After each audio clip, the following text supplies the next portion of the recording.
Ito, magandang umaga po mga kaibigan. Ito po ang aking bagong motor. Kinuha ko po. Uh, Rosy lang siya, Rosy. Rosy 150. Rosy Macho 150. Ito siya. Diba? Nakaganda. Kahit na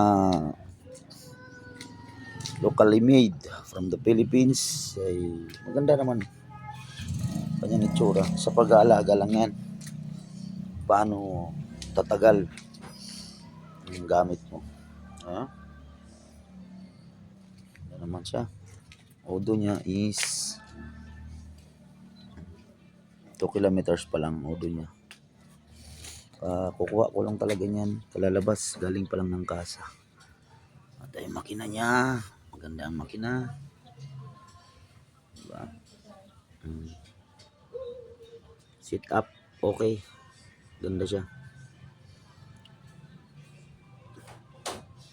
Diba? Yan ang bago kong Rosy. Thank you Lord for the blessing.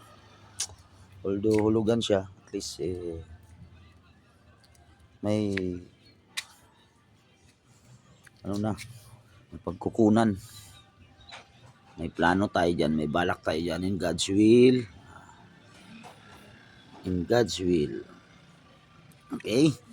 Thank you. Thank you Lord for the blessing. Thank you Lord. Good morning. At ito po yung aking naunang motor. Yan. Gela. Sariwa pa rin. Almost 4 years na yan. Pero napakasariwa pa. Sariwa pa. Basta dagdagan ng isa. Codes na. Thank you.